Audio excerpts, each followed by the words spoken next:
Audio Jungle. आदाब और नमस्कार।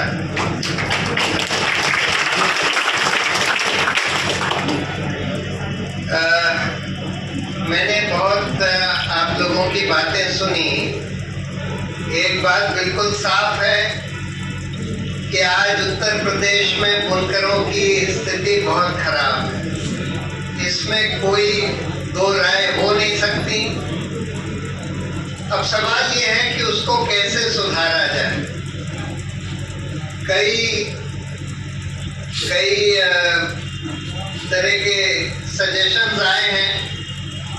एक ये कहा जा रहा है कि भाई जो 2006 में 2007 में जो बिजली के दर का जो कानून लाया गया था या जो पॉलिसी लाई गई थी उसको बहाल फिर से किया जाए।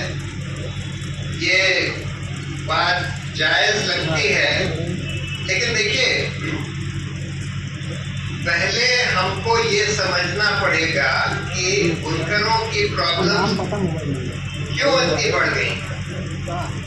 कुछ प्रॉब्लम्स तो सरकार की पॉलिसी की वजह से बढ़ गई हैं, जैसे कि बिजली का दर बहुत बढ़ा दिया गया, न्यूनतम मजदूरी भी नहीं मिल रही बुनकरों को, जो न्यूनतम मजदूरी जो लगाई गई थी वो भी नहीं मिल रही। कुछ प्रॉब्लम्स ऐसी हैं कि जो सरकार के काबू के भी बाहर है। कुछ प्रॉब्लम्स तो सरकार के काबू में हैं, वो ठीक कर सकते हैं, कुछ चीजें कर सकते हैं। जैसे कि पहले एक विभाग बनाया गया था हैंडलूम कॉरपोरेशन, जो कि बुनकरों का जो प्रोडक्शन होता था उसको खरीदते थे। लेकिन हाल में ये सुना है कि वो खरीद भी नहीं रहे हैं। बुनकरों का काफी पैसा बकाया है जो उनको देना था, उन्होंने पहले माल ले लिया, उसके बाद उनके पैसे भी नहीं दिए। तो ये भी होना चाहिए कि सरकार का जो हैंडलूम कॉरपोरेशन है वो ज्यादा से पावर लूम के का उत्पादन ना खरीदे, हथकरघा का उत्पादन ज्यादा खरीदे। ये तो खैर हथकरघा वाले लोगों की बात। लेकिन कुछ चीजें ऐसी हैं जो कि हम सरकार को, अगर हम संगठित होकर अपनी आवाज उठाएं तो हम सरकार को मजबूर कर सकते हैं, सरकार को झुका सकते हैं, सरकार को बाध्य कर सकते हैं कि वो ये हमारी चीजें मान ले।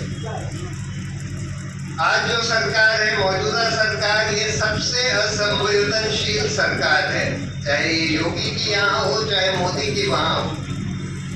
ये सरकार तो ना तो इसको कोई संवेदनशीलता है बुनकरों के तहत या आम लोगों के तहत।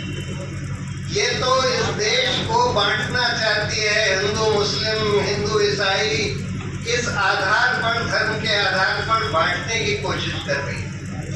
इसने हमारे सारे जो संस्थान बनाए गए थे देश की व्यवस्था चलाने के लिए, मतलब सरकार के अलावा इलेक्शन कमीशन, न्यायपालिका, controller and auditor general, police agency, सबको अपने कब्जे में ले लिया है और अपने फायदे के लिए उनसे काम करवा रही है।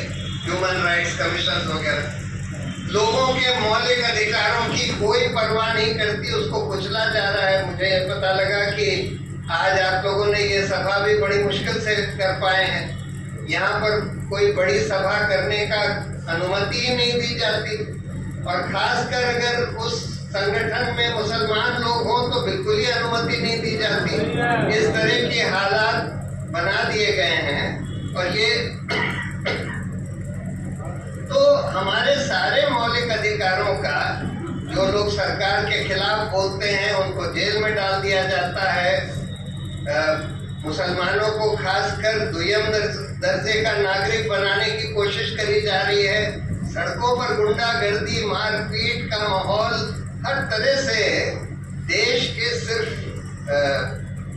सिर्फ व्यवस्था का ही नहीं बल्कि सारे माहौल को खराब किया जा रहा है। मतलब जिसको हम कहते हैं कि सिविलाइज्ड तरीका एक दूसरे से व्यवहार करने का, गाली गलौज, मार पीट, मतलब हर तरह की चीजें को बढ़ावा दिया जा रहा।